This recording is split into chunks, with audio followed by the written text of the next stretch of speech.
ICS homework app पर घर बैठे तैयारी कर सकते हो। कोरोना से डरना नहीं, बचना है। बेरोजगारी से बचना नहीं, लड़ना है। अगर बेरोजगारी आपको तंग कर रही है तो अभी 9812009696 पर कॉल करके जानकारी लीजिए आप कैसे सरकारी नौकरी पा सकते हैं। बेरोजगारी भारत की कितनी बड़ी समस्या है और बेरोजगारी आपके लिए कितनी बड़ी समस्या है? क्या सच में बेरोजगारी का कोई इलाज नहीं है? एक बात बताऊं, बेशरम और कामचोर लोगों की समस्या है बेरोजगारी। जहां हो वहीं से शुरू करो, पढ़ो, सही दिशा में पढ़ो। ICS 11 साल से सरकारी नौकरी की गारंटी दे रहा है। कोरोना ने भले ही देश की रफ्तार रोक दी हो, पर सरकारी नौकरी की तैयारी की नहीं। ICS होमवर्क ऐप पर घर बैठे तैयारी कर सकते हो। कोरोना से डरना नहीं, बचना है। बेरोजगारी से बचना नहीं, लड़ना है। अगर बेरोजगारी आपको तंग कर रही है तो अभी 9812009696 पर कॉल करके जानकारी लीजिए आप कैसे सरकारी नौकरी पा सकते हैं। बेरोजगारी भारत की कितनी बड़ी समस्या है और बेरोजगारी आपके लिए कितनी बड़ी समस्या है? क्या सच में बेरोजगारी का कोई इलाज नहीं है? एक बात बताऊं, बेशरम और कामचोर लोगों की समस्या है बेरोजगारी। जहां हो वहीं से शुरू करो, पढ़ो, सही दिशा में पढ़ो। ICS 11 साल से सरकारी नौकरी की गारंटी दे रहा है। कोरोना ने भले ही देश की रफ्तार रोक दी हो, पर सरकारी नौकरी की तैयारी की नहीं। ICS होमवर्क ऐप पर घर बैठे तैयारी कर सकते हो। कोरोना से डरना नहीं, बचना है।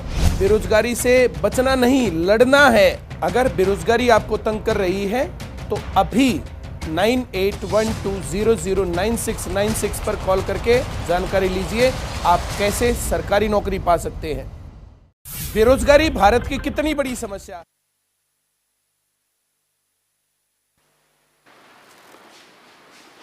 हेलो, गुड इवनिंग, नमस्कार, सत श्री अकाल। आज इस शब्द के मायने थोड़े से ज़्यादा हैं, इसीलिए क्योंकि आप लोगों ने थंबनेल देख लिया कि आज एक ऐसे महान क्रांतिकारी ने फांसी का फंदा चूमा था जिसका कि इतिहास में कहीं ना कहीं जिक्र उठता है, लेकिन महज एक छोटी सी घटना को लेकर लोग बस इतना जिक्र कर देते हैं कि कैक्सटन हॉल में माइकल ओडायर की हत्या जिसने की थी वो भारतीय थे। आज जिनके बारे में बातचीत करेंगे आप सभी उनका नाम जानते हैं और मुझे पर्सनली ऐसा फील होता है कि अब आज़ाद भारत में हर एक उस क्रांतिकारी के बारे में हर इंडियन को पता चलना चाहिए जिनकी की स्टोरीज को, कहानियों को, सच्ची बातों को दबा दिया गया, जानबूझ के सामने नहीं लाया गया। जब जब मौका मिलता है मैं कोशिश करती हूँ ऐसे वीर सपूतों की कहानियाँ, सच्ची घटनाएं जो उनके जीवन को प्रभावित करके गई और अब हमें ज़रूरत है, इस समाज को ज़रूरत है, हर उस नौजवान को ज़रूरत है कि उनके जीवन से प्रेरणा लें। आज ऐसे ही शहीद वीर शब्द नहीं है, किन शब्दों में बयान करूं, ऊधम सिंह जी के बारे में बातचीत करेंगे। ऊधम सिंह जी एक ऐसा कैरेक्टर जो कहीं उदय सिंह जी के नाम से जाना गया, कहीं ऊधम सिंह के नाम से, कहीं शेर सिंह के नाम से। और जब अंग्रेजों की अदालत में पेशी हुई, उन्होंने पूछा नाम क्या है, तो अपना नाम बताया राम मोहम्मद सिंह, राम मोहम्मद सिंह, और लास्ट में जोड़ा आज़ाद।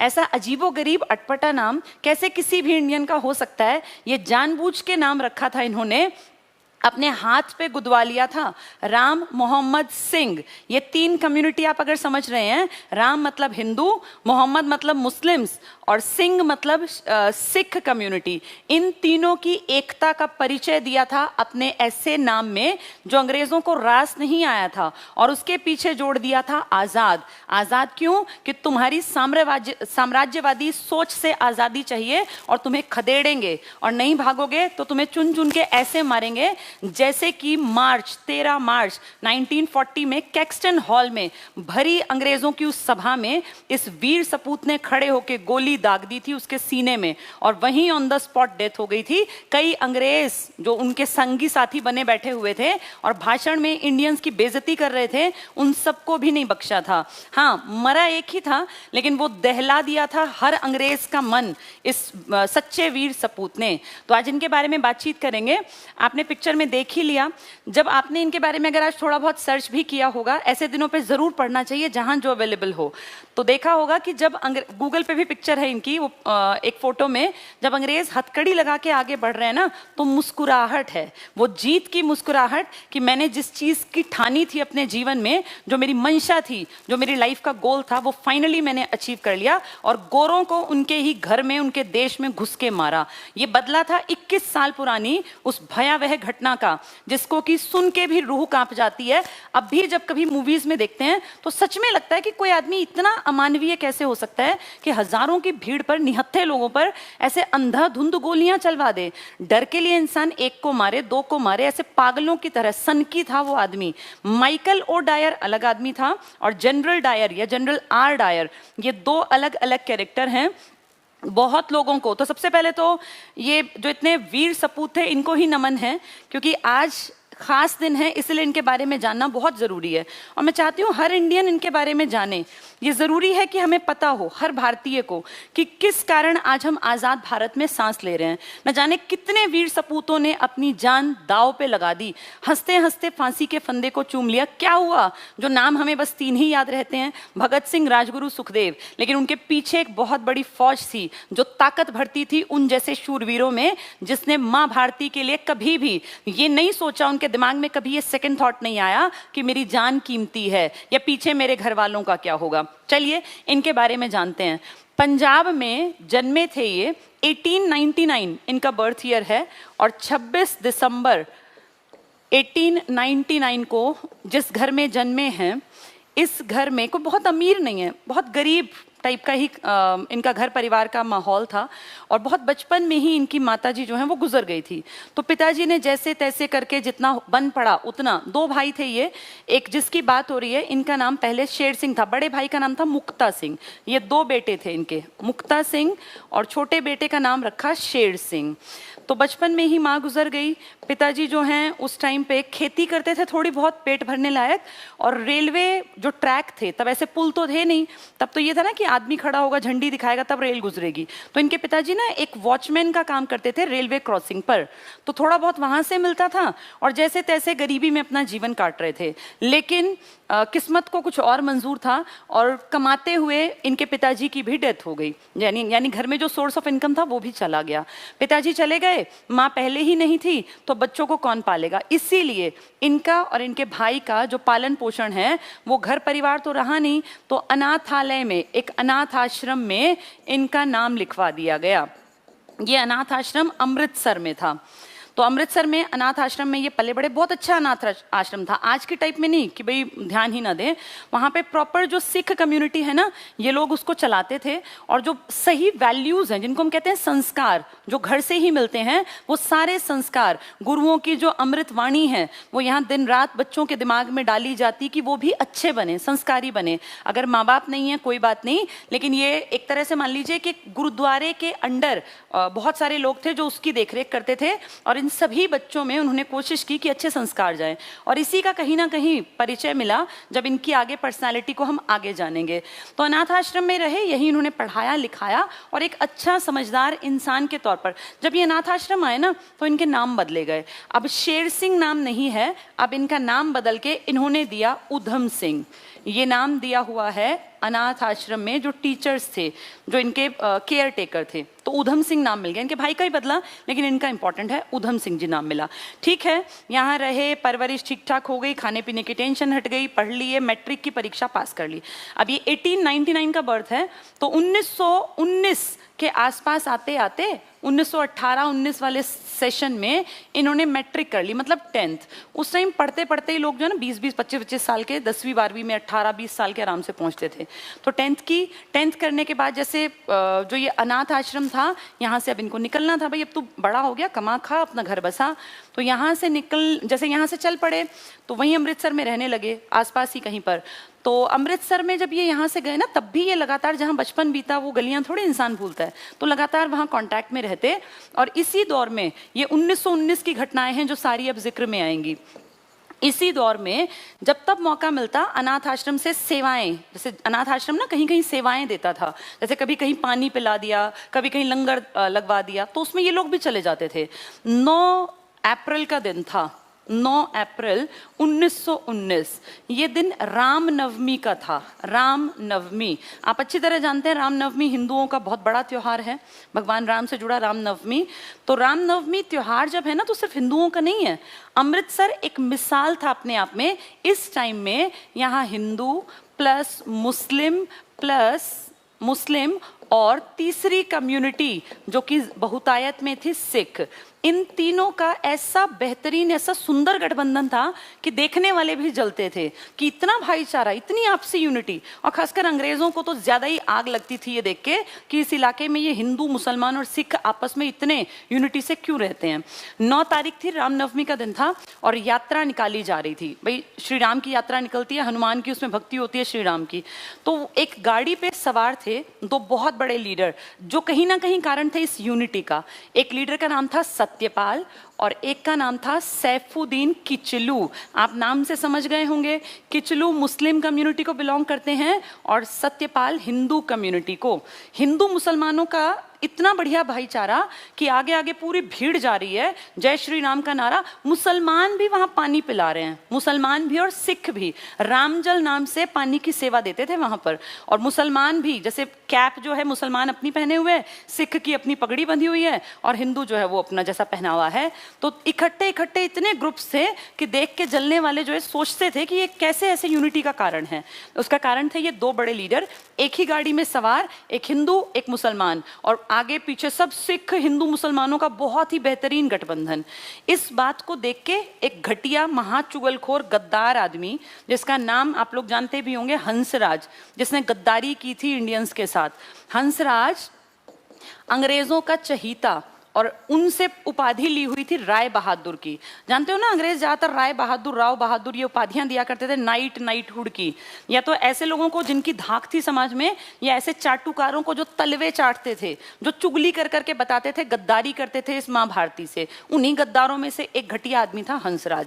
इसने जाके बताया, और इसने क्या खबर दी, इसने जो पंजाब का कमिश्नर था ना, पंजाब का कमिश्नर, उसको इसने कहा कि ये 2 आदमी, ये दोनों ना सुई धागे का काम कर रहे हैं। कौन कौन? सत्यपाल और सैफुद्दीन किचलू। और ये सुई धागे की तरह सब धर्मों के लोगों को एक माला में पिरोते जा रहे हैं। अगर आपको ये माला तोड़नी है तो इन दोनों को आप जो है कुछ ना कुछ करो और इनको उठवा लो, क्योंकि अगर ये रहे समाज के बीच में तो ये लोगों को इतना आपस में गुथ देंगे कि वो माला फिर टूटेगी नहीं। तो अंग्रेज ने कहा तुम चिंता मत करो, इस माला को ऐसी तोड़ेंगे कि सदियों तक इसके मोती सिमेट नहीं पाएगी ये भारतीय जनता, जो बहुत यूनिटी दिखाती है। और कहीं ना कहीं उसके शब्द मुझे लगता है सच ही थे, क्योंकि आज तक भी हमारे देश में हिंदू मुस्लिम दंगे जब देखो कहीं ना कहीं भड़के रहते हैं।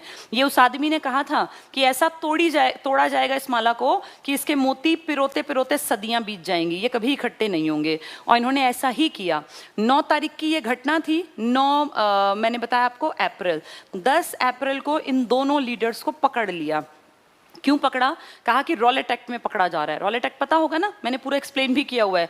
काला कानून, बिना अपील, बिना वकील, बिना दलील का कानून। यानी जिसको मन करे उठा लो, खूब मारो पीटो, कितना ही टॉर्चर करो, ना कोई ये पूछ सकता कि कहाँ ले गए, कहाँ बंद किया, ना कोई वकील चलेगा, ना कोई दलील चलेगी, ना अपील। यानी इन लीडर्स को खत्म भी किया जा सकता है। ये था रॉलेट एक्ट, रॉलेट कानून, काला कानून, हमने इसको संज्ञा दी थी। इस कानून के तहत उठा लिए ये 2 बड़े लीडर्स। जनता ने इसका विरोध किया और जनता ने जाके जैसे पकड़े ये, तो जनता तुरंत इकट्ठी हुई, उसमें हिंदू भी थे, मुसलमान भी, सिख भी, और जाके इन्होंने प्रदर्शन किया चौकी के बाहर। तो अंग्रेजों को लगा कि ये ज्यादा मतलब हीरो बन रहे हैं, ज्यादा हमारे सामने सिर उठा रहे हैं। निहत्थे लोग सिर्फ नारे लगा रहे थे कि इस माँ भारती के 2 ही लाल, एक सैफुद्दीन और एक सत्यपाल, दोनों का नाम ले रहे थे कि माँ भारती के 2 ही लाल, एक सैफुद्दीन और एक सत्यपाल। इस बात से इतना खुंदक खा गए अंग्रेज कि निहत्थे लोगों पर जो सिर्फ ये कह रहे थे उन पे गोलियां चलाई और काफी सारे लोगों को बिना बात मार दिया ऐसे नारे लगाने पर। इंडियंस को भी गुस्सा आया, क्योंकि ये हद से ऊपर बात हो गई ना, भाई हमने कुछ कहा नहीं, किया नहीं, तुमने 2 लीडर उठाए, अब तुम हमें भी मार रहे हो। तो इंडियंस को भी गुस्सा आया और जवाबी कार्यवाही में 10 अंग्रेज भी हम लोगों ने मार दिए। ये बात बवाल बन गई, बहुत बड़ी बन गई। और जो वो आदमी था ना कमिश्नर, उसने फिर कहा कि भाई अब बात जो है ना लिमिट से बाहर हो गई और इंडियंस जो है अगर अंग्रेजों को मारने पे आ गए हैं तो फिर ये खतरा साबित हो जाएंगे। वैसे भी पंजाब की जो पृष्ठभूमि है ना वो क्रांतिकारियों का जो खून था वो उसमें धधकता था, तो इनको लगा कि अगर इनको यही नहीं कुचलाना तो ये हमें नुकसान कर देंगे। इसीलिए इस आदमी ने, जो ये कमिश्नर था, यही वहां का एलजी, लेफ्टिनेंट गवर्नर, एलजी होता है ना भाई, उस जैसे गवर्नर होता है तो पंजाब का एलजी था, इसका नाम है Michael O'Dwyer. Michael O'Dwyer, ये इसका पूरा नाम है। डायर की स्पेलिंग देखना, DWYER लिखी है मैंने, ये डायर की स्पेलिंग है इसके नाम में, फिर दूसरा डायर आएगा। अब ये एलजी है, पंजाब मतलब इसके अधीन है, भाई तू संभालेगा पंजाब, पंजाब में गड़बड़ हुई तो तेरी गर्दन पकड़ेगी अंग्रेज सरकार। तो इसने कहा भाई मैं अब क्या करूं, तो इसने एक आदमी बुलाया जिसका कि नाम था कि वो जो है बहुत स्ट्रिक्ट टाइप का आदमी है। उस आदमी का नाम था, ये माइकल ओ डायर है ना, ऐसा ऐसा ही उसका नाम है, आर डायर। इसके डायर की स्पेलिंग देखना, DYER, वो DWYER, दोनों बोलने में एक जैसे हैं डायर, लेकिन वो माइकल ओ डायर है, ये आर डायर है। आर डायर एक महा घटिया आदमी है जिसको मानवता से कोई लेना देना नहीं है। जब ये बुलाया इसने तो माइकल डायर ने कहा कि भाई ऐसे ऐसे हमारे 10 अंग्रेज मारे गए। तो इस जो ये छोटे वाला डायर है, इसने क्या कहा, इस आर डायर ने, कि मैं जो ये हमारी अंग्रेज सरकार है ना, इसके झंडे को कहीं से भी निकलने नहीं दूंगा। निकलने का मतलब इस एरिया में हमारी धाक रहेगी, कोई इस झंडे को झुका नहीं सकता, उखाड़ नहीं सकता। तो फिर इसने कहा कि क्या करें, बोला आप मेरे सुपुर्द कर दो सारा मामला और यहाँ पे आर्मी लॉ लगा दो कि भाई आर्मी जो है वो हर तरफ पूरा एरिया उसकी कमांड में है, और एक तरह से कर्फ्यू टाइप मान लीजिए कि सरकार की बिना परमिशन के कोई ना आएगा ना जाएगा। अब ये बात इनके बीच में हो गई, तब ना व्हाट्सएप थे, न ही इतनी स्पीड से कोई मैसेज वायरल होते थे। ये सेना का कानून लागू हो गया, ये बात पता ही नहीं चली जनता को। और इसी तरह करते करते ये 10 से फिर 13 अप्रैल आ गया। 13 अप्रैल बैसाखी का दिन था। बैसाखी पे मेला भरता था, तो गांव से बहुत सारे लोग उठ उठ के, भाई आज तो एंटरटेनमेंट के 1000 साधन हैं, लेकिन आज से जो मैं बात कर रही हूँ 60 70 100 साल पहले कहाँ साधन थे। तब मेला लगना ही लोगों के लिए साधन था, और गांव के गांव इकट्ठे होके अपनी बैलगाड़ियों पे पैदल अपने बीवी बच्चे माँ बाप भाई बहन सबके साथ पूरे पूरे परिवार ऐसे मेले देखने आते थे। तो ऐसे ही मेला भरता था। अब ये तो खास दिन था क्योंकि ये बैसाखी का दिन था, 13 अप्रैल।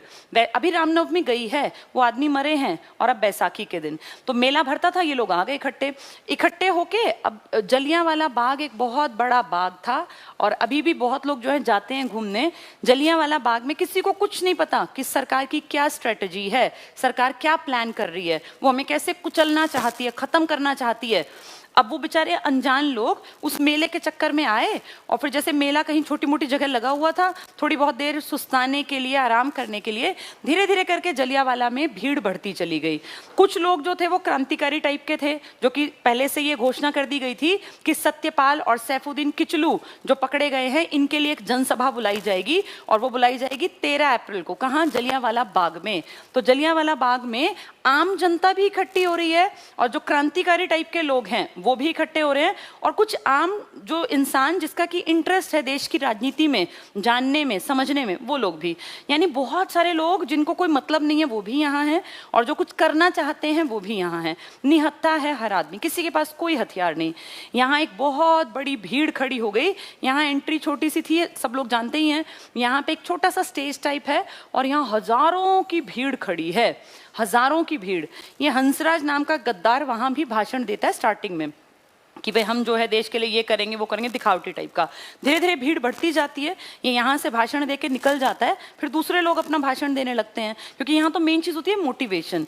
हंसराज निकल के और खबर कर देता है अंग्रेज़ों को कि आप आ जाओ, और यहाँ बहुत बड़ी भीड़ इकट्ठी है। और वो अंग्रेज़ जिसका कि दिमाग जो है प्रॉपर अजीब व गरीब इंसान था कि इतने लोगों को कोई कैसे मार सकता है, महज डर बैठाने के लिए, जिसका नाम मैंने क्या बताया, आर डायर। एक माइकल ओ डायर है, एक आर डायर। ये आदमी है जो यहाँ अपनी पूरी फौज को लेके पहुंच गया। फौज ने एंट्री की, और उसने जैसे लाइन आके लगातार, सैनिक शासन तो यही तो होता है सेना का, ऐसे बैठ गए लाइंस में, और अपनी जो गन्स थी इनके पास उन्होंने पोजीशन ले ली अपनी, और उसने कहा भाई लोड करो गन को। वो भीड़ उठ गई, जैसे भाषण सुनते थे भाई ये क्या हो रहा है, तो उनको लगा कि वैसे डराने के लिए कर रहे हैं, और शायद कुछ चेतावनी वगैरह देंगे, भाई हमें यहाँ से भगाते होंगे। नॉर्मल किसी के दिमाग में भी नहीं था कि कोई ऐसा कैसे कर सकता है, कोई सोच भी नहीं सकता था। और कुछ सोच पाते, कुछ कह पाते, कुछ कर पाते, रिएक्शन देने के लिए भी टाइम चाहिए ना। उतने में यहाँ से फायर का ऑर्डर हुआ और तुरंत अंधाधुंध गोलियां चलानी स्टार्ट कर दी। ये देखा ही नहीं कि कहाँ किसको गोली लग रही है। अब सोचो इतनी बड़ी भीड़ में जब एकदम से गोली आएंगी तो आदमी कैसे भीड़ तितर बितर भागेगी, क्या हाल मचेगा। बीच में जो खड़ा है, बैठा है, कोई भी, कोई बच्चा है, औरत है, बूढ़ा है, अपंग है, किसी को कोई देखेगा थोड़ी, क्योंकि अपनी जान बचाने के लिए हर आदमी भागेगा। ऐसी भागदौड़ मची। और क्योंकि यहाँ से गोलियां चल रही हैं तो ये बेचारे कहाँ भागेंगे, दूर दूर भागेंगे। यहीं पे वो कुआं भी तो था। अब ये भाग रहे हैं चारों तरफ अंधाधुंध, पता ही नहीं कहाँ भागना, कहाँ जाएं। और यहाँ पे जो दूसरे गेट थे, महिलाएं वहां पहुंची, लेकिन वो पहले से ही बंद थे, उन पे ताले थे। तो बेचारे आदमी जो है वो दीवारों पर चढ़ने की कोशिश करने लगे। तो इसने इतना घटिया आदमी था कि उनको जो वो बंदूक थी ना, उनका मुंह की डायरेक्शन बदलवा दी और बोला कि दीवारों पे फायर करो। तो वो चढ़ने की कोशिश करने वाले बेचारे निहत्थे लोग पीछे से बैक पे उनको सबको गोलियों से ढेर करवा दिया। भयानक दृश्य था और समझ में नहीं आ रहा था कि ये क्या हो रहा है, किसी की भी समझ में नहीं आया। जब ये सब चल रहा था ना, उस टाइम पर जब ये इकट्ठे हुए थे तो उस अनाथ आश्रम ने कुछ लड़कों को अपनी तरफ से पानी पिलाने के लिए भेजा था, जिनमें एक लड़का था उधम सिंह। उधम सिंह यहाँ पानी पिला रहे थे जब लोग खड़े होकर भाषण सुन रहे थे, क्योंकि पूरे दिन के लोग प्यासे थे। तब ये थोड़ी बिस्लेरी मिला करती थी, किल्ले मिला करती थी। तो कितना पवित्र काम कर रहे थे। और उनकी आंखों के सामने देखते देखते ऐसे अजीब सी कुछ बौखलाहट, और लोग धड़ाधड़ मरते जा रहे हैं, भाग रहे हैं, जान बचा। बच्चे छोटे छोटे नीचे पिस गए, स्टैम्पेड हो गया, किसी को चिंता ही नहीं, क्योंकि लोग अपनी जान बचाने की कोशिश करें या दूसरे की। इतना बुरा हाल हुआ जो सब आंखों से देखा उधम सिंह ने। उधम सिंह भी उस भीड़ में भागेंगे, अब क्या करेंगे, क्योंकि उस टाइम तो कुछ था ही नहीं ना कि अंग्रेजों के ऊपर वार भी किस चीज से करें। और यहाँ लगभग हजारों लोग मारे गए। और हजारों लोगों को मारने, जितने लाया था ना, जितनी सेना के साथ गोलियां लाया, सारी खत्म करवा दी। एक भी गोली खाली नहीं बची, मतलब उनके पास थी नहीं, सारी खत्म हुई ना। जब लगातार इतने राउंड्स चलाए गए कि जितने लोग मर रहे हैं मरते रहे। फाइनली जब शाम हुई, तो जैसे ये सब शाम के टाइम हुआ था, इतने घटियापन पर आई अंग्रेज सरकार कि कर्फ्यू लगा दिया ताकि ये डेड बॉडी इनके घर वालों को ना मिले, रात में पड़ी रहे, सड़ती रहे, अगले दिन डेड बॉडी दी जाए। कर्फ्यू लगा दिया कि कोई भी अगर आया ना इसके आसपास तो उसके साथ बुरा हश्र किया जाएगा।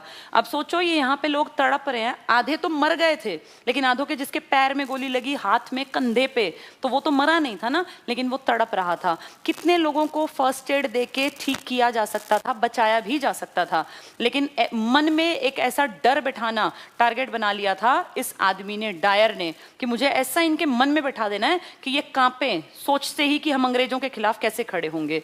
और ऐसा स्टार्टिंग में जब उसने ये सब किया तो बहुत लोग डरे, लेकिन उधम सिंह जी जो जिंदा बच गए थे, गोली उनको भी लगी थी, लेकिन जब वो गोली लगी ना तो एक बच्चा उन्होंने देखा, एक बच्चा छोटा सा था, कुछ महीने का। लोग भागते जा रहे थे और बच्चा जो है बीच में बैठा हुआ था, जैसे उसकी माँ या तो मर गई होगी या इधर उधर कहीं भीड़ में उसका बच्चा छूट गया था। तो वो एकदम से उस बच्चे को बचाने के लिए उसके ऊपर बैठे ना, उतने में पीछे से भागते 3-4 आदमी, जैसे उस टाइम कोई कुछ नहीं देखता, वो उनके ऊपर गिर गए, उनको भी गोलियां लग गई थी। तो वो 3-4 आदमियों के नीचे दब गए, जिस कारण वो सेफ रह गए। और जब रात में उनको होश आया तो उन्होंने देखा चारों तरफ लाश ही लाश। उनके मन में मतलब ये हुआ कि ये क्या है, ये तो इमेजिन ही नहीं कर सकता आदमी कि ये क्या दृश्य है। फिर देखा तो आसपास जो जिंदा बच गई थी कुछ औरतें, वो रो रही थी, क्योंकि कोई विधवा हो गई थी, कोई न्यूली मैरिड महिला थी जिसकी शादी को 2-4 दिन हुए थे, उसका हस्बैंड मर गया था, कहीं कोई बच्चा पड़ा हुआ था जिसको माँ मर चुकी है, बाप मर चुका है। मतलब उस भयावह दृश्य से इनके मन में ये आया कि ये तो बहुत गलत किया, इसका बदला मैं लूंगा। वहां इनके मन में आ गया कि मैं इसका बदला लूंगा। खैर अभी इनके पास कुछ नहीं था, बदला लेंगे कैसे, लेकिन मन में वो सपना आ गया कि मैं अब इन लोगों को छोड़ूंगा नहीं, और जब मेरे हिसाब किताब बनेगा ना तब मैं इनको मार दूंगा। उनको ये लगा कि ये गलती इस आर डायर की नहीं है, ये गलती उस घटिया आदमी की है जिसने पंजाब में ये रूल लगाया और उसने ऑर्डर दिया इसको। तो उनके मन में था कि मैं डायर को मारूंगा, माइकल ओ डायर को, जनरल डायर को नहीं, इस वाले को नहीं जिसका ऑर्डर था, माइकल ओ डायर। 1919 में, अब आप ये लगा लीजिए इनकी उम्र कितनी होगी, 1899 में पैदा हुए, 20 साल का लड़का।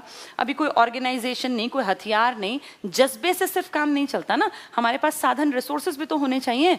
तो अब 1919 में इनका झुकाव हो गया क्रांतिकारी विचारधारा की तरफ। ये सब देख के इनके मन में आया कि यार क्या लोग हैं, और इनको तो मारे पीटे बिना, इनका मर्डर किए बिना ये लोग डरेंगे ही नहीं, इनको यहाँ से भगाना है तो इनको एक ही रास्ता है कि क्रांति करनी पड़ेगी। क्रांतिकारी विचारधारा की तरफ जुड़ गए। तो धीरे धीरे जैसे बातचीत हुई, मीटिंग्स हुई इनकी कुछ लोगों के साथ, तो सबने इनको कहा कि भाई तू ना एक काम कर, एक बढ़िया पार्टी है गदर पार्टी, इसका मेंबर बन जा, गदर पार्टी। और ये पार्टी पूरे वर्ल्ड में काम कर रही है।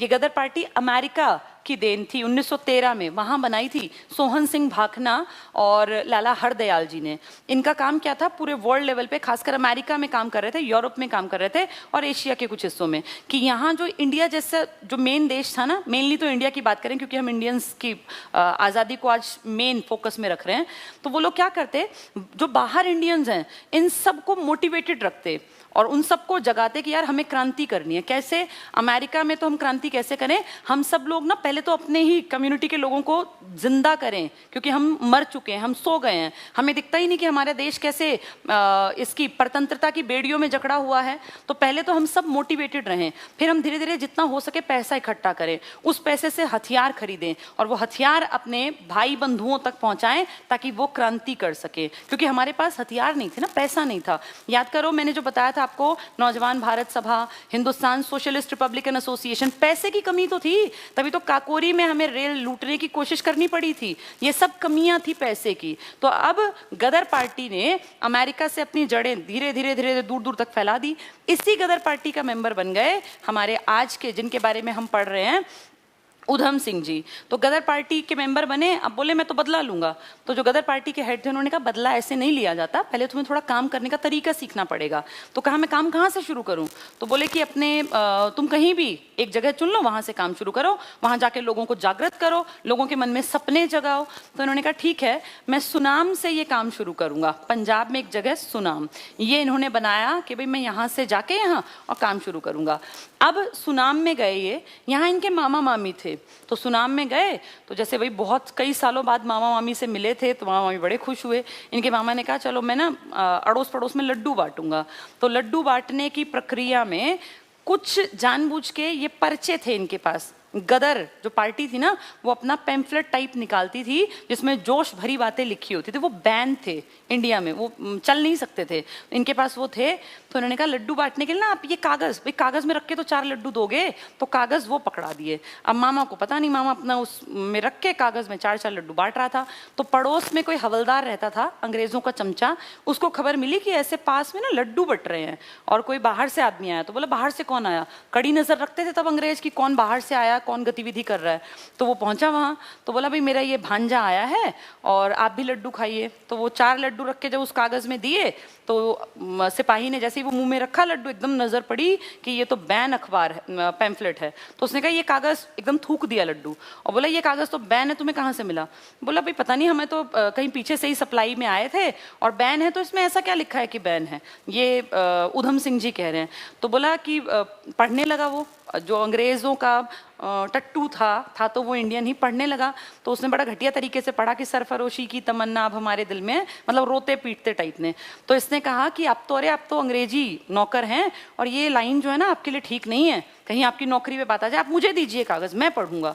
तो बोला ठीक है हाँ पढ़। तो एक ऊंची सी जगह खड़ा हो गया। उधम सिंह जी जवान लड़का था और बहुत जोश के साथ उन्होंने वो कागज पढ़ा जिसपे भी बैन लगा हुआ था। और वहां जितनी भीड़ खड़ी थी ना, सबके मन में एक पॉजिटिविटी आ गई कि हाँ हमें सच में उखाड़ फेंकना चाहिए, इस गद्दार जो ये अंग्रेजी सरकार है हमारा खाती है और हमें ही परेशान करती है, ये फीलिंग मन में डाल दी उसके पढ़ने के तरीके से। तो वो जो आदमी था वो उसको थोड़ा लगा गड़बड़, लेकिन फिर चलते चलते क्या बोले ये कि ये मैं नहीं कह रहा, ये तो इन्होंने कहा था पढ़ने के लिए, इसलिए मैंने पढ़ दिया। यानी अपने आप लोगों को जगा के और सारा वो जो है वो डाल दिया किसके सर पे? उस सिपाही के, हवलदार के सर पे। तो फिर लोगों ने कहा कि भाई हवलदार साहब की जय, तो खुश हो गया और भूल गया कि इसने पढ़ा जो है ये लोगों को जगाने का काम किया। अब यहाँ पे एक घटना हो गई, थोड़ा थोड़ा वो बात दिमागों में डाल दी उधम सिंह जी ने, लेकिन ये खुल के काम नहीं कर सकते, छिप छिप के भी काम करना पड़ेगा। अब वो जो गद्दार था ना, कौन? हंसराज, जिसने की घटिया आदमी ने वो जलियांवाले बाग में सबसे बड़ी जो गड़बड़ की थी वो हंसराज ने की थी। तो हंसराज के खिलाफ इन्होंने लोगों को समझा दिया कि ये बहुत बड़ा गद्दार है, इसी ने करवाया ये हत्याकांड। तो लोग जो है उसकी कोठी पे रात में पहुंचे, बड़ा घर था, बड़ी कोठी, अंग्रेजों का चहीता चाटुकार था, और अंग्रेजों ने ये इंडियंस ने नारे लगाए कि भाई ये मुखबिरी करता है और ये गद्दार है और इसको हम बदला लेंगे। तो वो देखा इतनी बड़ी भीड़, डर गया, उसके घर में आग लगा दी। तो ये देखो कितने समझदार हैं उधम सिंह जी, इनके हाथ पैर जोड़ने लगा, उसको लगा ये भी भाई मेरी पार्टी टाइप का होगा। तो उधम सिंह ने कहा ठीक है मैं तुम्हें बचा लेता हूँ, और उधम सिंह जी उसको लेके पीछे के दरवाजे से निकल के ले गए उसको रात के अंधेरे में छिपा के जलियांवाला बाग में। और जलियांवाला बाग में जब वो गया तो पूछा कि, बोला ये कहाँ ले आए मुझे? अब उसको तो होश फाख्ता था ना, इतनी बड़ी भीड़ जान से मारने के लिए आई, उसके घर में आग लगा दी थी। तो बोला ये पहचानो कौन सी जगह है? तो उसने चारों तरफ देखा और बोला जलियांवाला बाग। बोला हाँ, कुछ याद है? तो उसको याद आ गई घटना। बोला कौन हो तुम? तो बोला मैं उधम सिंह हूँ और मैं उस दिन यहाँ पानी पिला रहा था और तुम गद्दार हो ये मुझे पता चल चुका था। तो उसके होश फाख्ता हो गए, अपने सिर की पगड़ी उतार के और उधम सिंह जी के चरणों में रख दी और बोला मेरी पगड़ी बेशक अपनी सारी इज्जत मैं आपके पैरों में रखता हूँ, मुझे बचा लो। तो बोला तूने भारत माता की इज्जत नहीं रखी, तेरी इज्जत के लिए मैं क्या करूंगा। उसकी वो पगड़ी उठाई, उसके गले में डाली, पगड़ी मतलब ऐसे चौड़ा सा कपड़ा भी तो हो गया ना, तो पट्टे की तरह उसके गले में डाली, पकड़ी और फिर उसको घसीटते हुए ले गए। और जो दीवारें थी ना जहां वो आदमी की लाश भी चिपक गई थी, चढ़ते हुए जो ऊपर गोलियां चली थी, कितने इंडियंस बेजुबान जानवरों की तरह मार डाले इन लोगों ने। तो पकड़ के उसका गला, वो हाथ में था ही कपड़ा, और गर्दन में उसको धड़ाधड़ इतनी बार मारा उसका पूरा सर फट गया। और फिर भी ऐसा लगा कि बस मैं क्या करूं कि मैं इस गद्दार के साथ, कि मन में जो है भड़ास वो निकल नहीं पा रही थी। फिर उसको वहां खूब पीट के, खूब उसका सरवर फोड़ के, और फिर ले गए उस कुएं के पास जिस कुएं में वो लाशें भर गई थी। क्योंकि क्या करते लोग, फाइनली बचाने के लिए जान उस कुएं में कूदी, कितनी महिलाएं कूदी थी अपने बच्चों को लेके, कितने आदमी, कितने बूढ़े। तो फाइनली जाके उस कुएं में जो है उन्होंने उसको फेंक दिया और वो मर गया। गद्दार जो ये हंसराज था, इसका चैप्टर क्लोज। पर एक गद्दार के मारने से देश नहीं आजाद होना, ऐसे गद्दार भरे पड़े थे, उनको चुन चुन के मारना। और वो किसके लिए गद्दारी कर रहे हैं? अंग्रेजों। तो टारगेट बना अंग्रेजों को मारना है। खैर ये दो बड़ी घटनाएं हुई, गदर पार्टी का कागज पढ़ चुके थे तो लोगों में थोड़ी थोड़ी चेतना आ गई थी और एक गद्दार का सफाया कर चुके थे। इसी दौर में अब जैसे गदर पार्टी में बड़े लीडर्स के साथ मीटिंग हुई तो उन्होंने कहा तू ना एक काम कर, तू अमेरिका जा, तो तेरे अंदर जज्बा है, तू बहुत सारा बढ़िया काम कर सकता है, अमेरिका जा, वहाँ धन इकट्ठा कर और ये अपने हथियार इकट्ठे कर, और जब ज़रूरत होगी ना इंडिया, तब हम इंडिया बुला लेंगे। तो इसने कहा नहीं, वहाँ तो लोग इतने जागे हुए भी नहीं हैं, सोए हुए हैं। तो उन्होंने कहा तुझे यही तो ज़रूरत है, तू जाके सोए हुए लोगों को जगा, वहाँ पैसा इकट्ठा कर, पार्टी के लिए काम कर, पार्टी की मजबूती के लिए काम कर। तो गदर पार्टी के लिए काम करने के कारण अब ये यहाँ से चले गए और अमेरिका। जब ये अमेरिका जा रहे थे ना पानी के जहाज़ में, तो इनको याद आया 1914 का वो प्रकरण कामागाटा मारू, बहुत लोग जानते भी होंगे। एक शिप का नाम था, जापानी शिप, जिसपे हमारे इंडियन सवार होके गए थे और कनाडा में, अमेरिका में उनको उतरने नहीं दिया गया, फिर भारत की भूमि पर भी नहीं पहुंचे, बीच में मार दिए गए थे। तो प्रकरण याद करके मन बहुत दुखी हुआ, लेकिन कोई बात नहीं, अमेरिका पहुंचे तो वहाँ गदर पार्टी के बहुत सारे लीडर्स थे, बहुत काम करने का तरीका सीखा, ये सीखा कि कैसे क्या बोला जाता है, क्योंकि एक आम आदमी को ये सब चीज़ें नहीं आती ना। भाई मोटिवेशन देना है दूसरे में तो कैसे उदाहरण दोगे, तुम खुद कुछ करके दिखाओगे तभी तो अगले को मोटिवेटेड करोगे। तो इसने बहुत कुछ सीखा, प्लानिंग सीखी, ऑर्गेनाइज करना सीखा, मैनेजमेंट सीखा। 1924 से 27 आ गया, 24 से 27, इस टाइम तक इंडिया में भी राजनीति में बहुत सारे चेंजेस हो चुके थे। और अब इनको खुद भी लगा, और कहते हैं भगत सिंह का भी, क्योंकि ये HSRA से भी जुड़े हुए थे, तो ये वापस आए कि भाई मैं अब इंडिया जाके काम करूंगा, मैंने 2-3 साल बहुत बढ़िया यहाँ जितना काम करना था लोगों को जगाने का वो किया, अब मैं वापस इंडिया जाऊंगा। 1927 में इंडिया आते हैं और बहुत अच्छे तरीके से अब अंग्रेजी भी बोलनी आ गई, कोट पैंट पहनना आ गया, मतलब प्रॉपर अंग्रेज टाइप भी लग रहे थे कि हाँ कोई पढ़ा लिखा टाइप का इंडियन है, क्योंकि अंग्रेजी भाषा में बात भी कर सकता था। 1927 में जब आए ना, तो आते ही जो गदर पार्टी के एक बहुत बड़े लीडर थे जो इंडिया लेवल पे पंजाब में काम कर रहे थे, उनके घर गए, और जैसे ही उनको बताने की खुशी में अंदर घुसे तो देखा वहाँ तो फोटो पे हार चढ़ा हुआ है। तो बहुत परेशान हुए, बहुत दुखी हुए कि मुझे क्यों नहीं बताया, मैं भी आता, जब ये अंतिम समय में थे कम से कम आशीर्वाद ले लेता। वहीं पे एंट्री होती है भगत सिंह की। भगत सिंह इनसे छोटे हैं, लेकिन जज्बा भगत सिंह में भी वही है जो इनमें है। तो वहाँ भगत सिंह कहते हैं कि कोई बात नहीं, अगर जैल सिंह जी नहीं है हम मिलके काम करेंगे। तो कहते हैं मैं तो तुम्हें नहीं जानता। तो भगत सिंह ने कहा मैं तो आपको जानता हूँ। तो फिर जैसे बातचीत हुई तो इन्होंने कहा अच्छा भगत सिंह, नाम सुना हुआ था कि वो लड़का भी काम कर रहा है। दोनों अच्छे दोस्त बन गए, यानी अब 2 अच्छे दोस्त हैं, भगत सिंह और एक हमारे उधम सिंह। दोनों का नाम शहीद ए आजम दोनों के नाम में आता है, बस फेमस भगत सिंह है, उधम सिंह जी उतने फेमस नहीं है, लेकिन मुझे उम्मीद है अब से तुम सब इनको याद करोगे। तो दोनों अच्छे दोस्त बन जाते हैं, बहुत बढ़िया, और दोनों मिलके काम करते हैं। अब उधम सिंह जी बताते हैं कि मैं ऐसे ऐसे गदर पार्टी के उसमें हथियार वगैरह लाया हूँ। तो ये पूरा एक बहुत बड़ा बक्सा ना बंदूकों का भर के लाए थे, गोलियां, बारूद और बंदूक। भाई यही चाहिए अंग्रेजों को डर बिठाने के लिए। तो दोनों फ्रेंड्स जो हैं रातों रात, अब ऐसे खुलेआम थोड़ी बंदूक लेके घूम सकते हैं, तो बक्सा इन्होंने एक ना झाड़ी वाड़ी में पता नहीं कहीं जाके छिपा दिया था। तो भगत सिंह को रात में दोनों साइकिल पे सवार होते हैं और दोनों जाते हैं उस अनजान सुनसान सी जगह, और वहां जाके फिर वो अपने झाड़ी वाड़ी हटाते हैं तो बक्सा निकालते हैं। उसमें ढेर सारी गन देख के, बारूद देख के तो भगत सिंह को भी लगता है कि हाँ अब हम काम कर सकते हैं। लेकिन पता नहीं किस चुगलखोर ने बता दिया और वहां पुलिस आधम की, पुलिस आ गई तो वो सामान तो पकड़ा ही जाएगा, लेकिन इन दोनों का पकड़ा जाना ज्यादा नुकसान करेगा। तो ये जो उधम सिंह है, वो सामान भी बहुत कीमती, आप इमेजिन करो, ये अपनी जान दाव पे लगा के उस सामान को अमेरिका से ढोके इंडिया लाए हैं। इतना आसान नहीं था इतनी पिस्टल्स और इतना बारूद लेके आना, और तब जबकि अंग्रेजों की 4-4 आंखें थी, हर टाइम वो चौकन्ने थे। तो जैसे तैसे करके इन्होंने भगत सिंह को कहा तू भाग, भाई ऐसा ना हो ना दोनों को पकड़ लें, तू जा यहाँ से, तू भाग और मैं जैसे तैसे करके निकलता हूँ। तो भगत सिंह वहाँ से चल निकले, भाई क्यों फंसना बिना बात, और देश के लिए मरना है तो कुछ अच्छा करके मरे ना, यूं पकड़े जाके कि पिस्टल इनके पास थी, कोई लॉजिक थोड़ी होता है। भगत सिंह वहाँ से निकल गए चकमा देके, ये भी निकल गए वहाँ से, वो सारा सामान पकड़ा गया। अब ये निकल गए तो पुलिस इनका पीछा कर रही थी। तो रास्ते में एक बग्गी जा रही थी, जैसे कोचवान था चलाने वाला, और उस बग्गी में जैसे पुराने टाइम में ना औरतें इस तरह से बग्गी में ट्रेवल करती थी तो उसे पर्दे वर्दे लगा देते थे।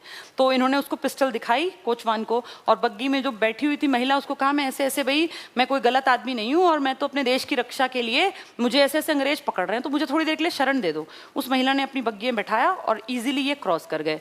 पर फिर वहां जाके ना इनको फील हुआ, जैसे उस महिला ने बचा तो लिया, लेकिन इनको फील हुआ कि वो महिला पकड़ी जाएगी किसी ना किसी तरह, और ये मेरे लिए ठीक नहीं है कि मुझे बचाने के चक्कर में कोई महिला ऐसे परेशान हो। तो ये खुद जाते हैं और अपनी गिरफ्तारी दे देते हैं कि मैं था वो सारा कारतूस और वो सब मेरा था।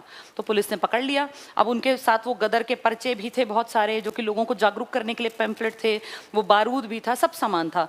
तो पुलिस ने कहा भाई ये तो बैन है और ये लड़का जो ये गड़बड़ करके आया इसको 5 साल की जेल मिलेगी, 5 साल की सजा मुकर्रर कर दी। ठीक है, चले गए जेल में, क्या फर्क पड़ना है, जेल में चले गए। अब जब ये जेल में गए ना, तो जेल में इनके साथ कई ऐसी घटनाएं हैं जो हर एक इंडियन को पता होनी चाहिए। ये जेल में अपना खाना खाने की लाइन में लगे हुए थे, तो उसी सुबह क्या हुआ था, एक घटना हुई थी। उस दिन जॉर्ज पंचम का, जॉर्ज पंचम आपको याद होगा ना, किंग जॉर्ज पंचम है, क्वीन मैरी, किंग जॉर्ज पंचम, ये आए थे इंडिया 1911 में जब दिल्ली दरबार लगा था। तो उसी का जन्मदिन है, अब जॉर्ज पंचम का जन्मदिन है। तो यहाँ पे जन्मदिन मनाया जा रहा है। कैसे मना रहे हैं कि जॉर्ज पंचम जो हैं, इनके लिए तुम सब इंडियंस जो प्रिजन में, जो जेल में हैं, तुम दुआ करो कि वो स्वस्थ रहें, खुश रहें, और फिर अपना झंडा फहरा रहे हैं। भाई हम क्यों दुआ करें, तुम्हारा राजा कल मरता हो आज मरे, हमें क्या मतलब। लेकिन ये कह रहे हैं कि नहीं, सर झुकाओ। तो अब सब जेल में जो कैदी हैं वो झंडे के सामने सिर झुका रहे हैं, लेकिन आगे की खड़ी जो लाइन थी ना, इसमें नौजवान लड़के खड़े थे, वो उन्होंने सिर नहीं झुकाया और झंडे को देखते रहे। तो अंग्रेज ने कहा भाई सिर झुकाओ तुम, बोले नहीं झुकाएंगे। ये सिर सिर्फ श्री गुरु ग्रंथ साहिब के सामने झुकेगा और किसी के सामने नहीं, किसी बादशाह के सामने नहीं झुकेगा। तो इस बात पे अंग्रेज को गुस्सा आ गया, एक को मारा, 2 को मारा, तब भी फर्क ही नहीं पड़ा। लाइन काफी लंबी थी, सारे यूं सिर अपना तान के खड़े रहे कि बेशक मारता हो मार दे, हम सिर नहीं झुकाएंगे। तो इसने कहा कि भाई क्या करूं। तो वहां पे एक जैसे 4, 5, 6, 8, 10 को मार दिया। अब लाइन पूरी कैसे मारेगा और कितनों को मारेगा, अगली लाइन फिर सिर उठा लेगी। तो पीछे से एक भाग के इसका आदमी आया, मोहम्मद खान, वैसे था वो ओरिजिनल इंडियन ही, नाम मोहम्मद खान है, मुस्लिम है, लेकिन इंडियंस से उसको लगाव था और जानबूझ के इसके सामने इसकी बड़ाई करता था ताकि ये जुल्म ना करे। तो पीछे से भाग के आया, बोला साहब जी इनको रहने दो, इनको मत मारो, इनको कोई फर्क नहीं पड़ता, आप एक काम करो, आप इनको भूखा मारो, इनको रोटी मत दो, आज 2-3 दिन भूखे मरेंगे, अपने आप अकल आ जाएगी ठिकाने। तो इसने कहा हाँ ठीक है, इनको गर्मी, तपती गर्मी में बाहर खड़ा करके रखो और इनको रोटी मत दो, जंजीरों में जकड़ के रखो। तो ये बात जो है इस तरह से मार खाने से बचा लिया मोहम्मद खान ने। जानबूझ के मोहम्मद खान ने ना, जैसे लाइन लगी हुई थी पूरी, जेल में कैदी आते, रोटी रखी जाती, तो जब ये आए ना उधम सिंह जी, तो उस जो ये मोहम्मद खान है, उधम सिंह जी के आते ही प्लेट में जानबूझ के ना एक्स्ट्रा रोटी रख दी रोज से। तो उधम सिंह जी बोले आज तुम्हारे जॉर्ज 5th का कोई शादी का समारोह है क्या, 5वीं शादी कर ली क्या उसने, भाई नाम के आगे 5वां, तो 5वीं शादी कर ली। तो बोला नहीं, ये आज इसलिए दी जा रही हैं क्योंकि आज कुछ लोगों ने जो है जॉर्ज पंचम के जन्मदिन पर सर नहीं झुकाया। तो बोला फिर क्या हुआ? तो बोला उनको हमने खाना नहीं दिया और उनको अब हम कई दिन तड़पाएंगे और दुखी करेंगे। वो बच्चे यंग थे, काफ़ी कम उम्र के क्रांतिकारी थे वो लोग। तो इसको बहुत गुस्सा आया कि यार बच्चों ने अगर सर नहीं झुकाया तो कम से कम, और हम कैसे खा लें जब हमारे ही इस एरिया के बच्चे भूखे हैं क्रांतिकारी, हम कैसे खा लें? उसने एकदम से वो प्लेट उछाल के ऊपर फेंकी वो रोटियां और सबको मोटिवेटेड रखा। सबको कहा जितने कैदी थे कि जानवर जो होता है ना वो भी अपना पेट तब भरता है जब उसके बच्चे के पेट में निवाला चला जाता है, और हम इंसान उससे भी गए गुजरे हैं। तो ये सुन के सब लोगों को लगा कि हाँ यार, हमें अगर उन बच्चों को एक खाना नहीं दे रहे तो हम भी भूख हड़ताल करेंगे, और सबने वहीं अपनी थालियां दे मारी। अब ये बात उस अफसर तक पहुंची जो कह रहा था कि सिर झुकाओ, कि भाई इन्होंने तो भूख हड़ताल कर दी। इसने कहा किसने करवाई है भूख हड़ताल? तो जो मोहम्मद खान था उसने कहा पता नहीं साहब जी किसने की, हमें तो पता ही नहीं चला। तो एक चुगलखोर वहां भी था, उसने बताया कि ये उधम सिंह की शुरुआत है, इसने सब लोगों को उकसाया है। तो उसने उधम सिंह को कहा इसको खाना खिलाओ जबरदस्ती। उधम सिंह को जेल में 2 आदमियों ने हाथ पकड़े। तुमने बहुत बार देखा हो यातनाएं कैसे देते थे, एक भारी भरकम सा बड़ा सा डंडा लेते, उसको गर्दन पे रखते, दोनों हाथों को उस पे बांध देते। तो सोचो गर्दन पे कितना प्रेशर है, हाथ बांध दिए, दोनों पैरों को बांध दिया, और फिर उसको बहुत ज्यादा मारा, बहुत ज्यादा, माथे पे लगातार डंडे पूरे भारी भरकम, और फिर नीचे गिरा के पेट पे लात, और कहीं भी कुछ भी, मतलब आदमी मर भी सकता है इस तरह से मारा जा रहा था। लेकिन उसने जय माँ भारती, वंदे मातरम, क्या मजाल जो वो ये कहे कि मैं हाँ भूख हड़ताल तोड़ दूंगा। खूब कोशिश की, खूब मारा, लेकिन उधम सिंह पे असर नहीं पड़ा, बेहोश हो गया, मार खाते खाते बेहोश हो गया, लेकिन लास्ट तक भी वंदे मातरम का उसने उद्घोष जारी रखा। इतना मारा था कि 3 दिन तक होश नहीं आया था, खाना पीना, कई दिन से वैसे भी खाना नहीं खाया था, उनकी जो सेल थी उसमें पटक दिया। उसी दौर में जब ये घटनाएं चल रही थी ना, उसी दौर में उस जेलर को खबर मिली कि तुम्हारे यहाँ पे और कैदी भेजे जा रहे हैं क्रांतिकारी, उनमें भगत सिंह और उनके प्लस अदर्स बाकी सहयोगी थे। तो जेलर ने अपना सिर पकड़ लिया कि एक तो पहले ही था ये उधम सिंह, ये दूसरी और आफत आ गया भगत सिंह। तो अब भगत सिंह जब आए तो भाई सब लोग जानते थे क्रांतिकारी कि भगत सिंह जो है बहुत बड़ा लीडर है। तो भगत सिंह जैसे चल रहे थे वहीं से, तो एक सेल में से एक लड़के ने तुरंत उनका हाथ पकड़ के कहा, भगते हमारा जो यार है ना उधम सिंह, वो 3 दिन से भूखा प्यासा पड़ा है, बेहोश पड़ा है। तो भगत सिंह ने कहा कि चिंता मत करो, वो शेर है, शेर बेहोश नहीं है, शेर सोया हुआ है, जिस दिन उसकी नींद खुलेगी उस दिन वापस तुम उसको ठीक पाओगे। तो ये बात सुन के सबके अंदर मोटिवेशन आ गया कि कुछ नहीं बिगाड़ सकती अंग्रेज सरकार किसी भी क्रांतिकारी का। और भगत सिंह वहां रहे तो जैसे दोनों की आपस में बातचीत हुई, मीटिंग्स हुई, और फाइनली जो है दोनों, भाई सेल तो अलग अलग थी, कभी कभी मिलना होता, दोनों बैठते, खूब हंसते, मौज मस्ती करते, पूरा ग्रुप था इनका। फिर एक दिन खबर मिली कि भगत सिंह, राजगुरु और सुखदेव को फांसी की सजा हो गई। तो ये बात जब पता चली इनको, इनके सेल में बताई जाके कि भाई ऐसे ऐसे फांसी हो रही है, तो इसने कहा ये तो बहुत गलत हो रहा है, और अगर फांसी हो रही है तो इनके मन में आया कि मैं कुछ कर सकूं अगर यहीं के यहीं, तो मैं कुछ करके भगत सिंह को यहाँ से भगवा दूं, ताकि भगत सिंह, क्योंकि भगत सिंह ने बहुत बड़े लीडर थे, अगर वो जिंदा रहते तो बहुत सारे लोगों को मोटिवेटेड रख सकते थे, बहुत सारे लोगों में जज्बा पैदा कर सकते थे। तो इसने मोहम्मद खान की सहायता मांगी, और मोहम्मद खान को बोले कि खान साहब आप ना कुछ भी करके मुझे यहाँ से, पहले बोले मुझे निकलवा दो। तो खान जो थे, मोहम्मद खान, उन्होंने एक जोड़ी कपड़े पुलिस टाइप के अरेंज किए, और रात में एक दिन जब सब लोग सोए हुए थे तो मोहम्मद खान वो एक जोड़ी कपड़े लेके आ गए कि ये कपड़े हैं तो चेंज कर ले, और मैं ये लॉक खोल दूंगा, किसी को अंदाजा भी नहीं होगा रात में, और निकल जाना, भाग जाना, कुछ भी कह देंगे, बहाना बना देंगे। तो उस टाइम तक इनका मूड बदल गया, इन्होंने कहा मुझे नहीं जाना खान साहब, मुझे नहीं जाना, मेरी तो रिहाई वैसे भी हो जानी है, क्योंकि जो मैं पकड़ा गया हूँ 5 साल के लिए ना, मैं तो निकल जाऊंगा, लेकिन मुझे चिंता है भगत सिंह की, भगत सिंह जो है उसको निकालना है कुछ भी करके। तो आप कैसे भी करके आप ये कपड़े भगत सिंह को दे दो, और भगत सिंह को कह दो कि इनसे निकल जाए यहाँ से, क्योंकि उसको अभी देश के लिए बहुत कुछ करना है। भाई फांसी की सजा मिल गई है, लेकिन अगर भाग जाएगा तो क्या कर लेंगे। वो कपड़े भगत सिंह तक पहुंच पाते उससे पहले मोहम्मद खान तक पुलिस वाले आ गए। मोहम्मद खान जैसे जा रहे थे ना, पुलिस वालों ने घेर लिया, और पता चल गया कि भाई ये जो है गड़बड़ी करने आया था। पकड़े गए तो जो वो जेलर था, जो घटिया आदमी था, उस घटिया आदमी ने इसको कहा, खूब मारा पीटा इसको, मोहम्मद खान को, और बोला तुम लोगों की औकात इतनी होती ना, अगर जो तुम ये चालाकी चल रहे हो, तो तुम 30 करोड़ भारतीयों पर 1.5 लाख ब्रिटिशर्स अधिकार नहीं जमाते, तुम लोगों की कोई औकात नहीं है। जब इसने सुना तो एकदम से गुस्से में भर गया मोहम्मद खान, चाहे कहने को उन्हीं की नौकरी करता था, लेकिन अब नौकरी थोड़ी कर रहा था। भाग के एकदम उसकी गर्दन पकड़ ली, और गर्दन ऐसी पकड़ी कि उस आदमी के ना होश फाख्ता हो गए, उसकी समझ में नहीं आया कि क्या हुआ, आंखें लगभग बाहर आ गई। तो 4 सिपाही खड़े थे, इंडियन थे वो, लेकिन वो थे अंग्रेजों के नौकर ही। उन्होंने इसके सिर पे, जो ये मोहम्मद खान था, इतनी तेज तेज डंडे मारे, लेकिन इसने गर्दन नहीं छोड़ी। फाइनली एक डंडे का प्रहार इतना तेज था कि एकदम पीछे गिरे बेहोश होके, और फिर बेहोश जैसे टूटी वो 5-10 मिनट में बेहोशी, तब फिर इनको जो है इन्होंने कहा कि अब जो है कुछ भाई इसने गद्दारी की है तो अब इसका कोई तरीका नहीं है, इसको फांसी होगी। तो वो तो मोहम्मद खान का चैप्टर वहाँ खत्म हो गया। कोशिश की थी मोहम्मद खान ने, वैसे मुझे ऐसा लगता है अगर वो भगत सिंह के पास जाते तब भी भगत सिंह शायद कभी ना भागते जेल से, क्योंकि उनका ये कहना था कि मैं मर के ये लोगों को जगाना चाहता हूँ कि अगर हम लायक लोग मर सकते हैं तो देश की आम जनता भी देश के लिए मरना सीख ले।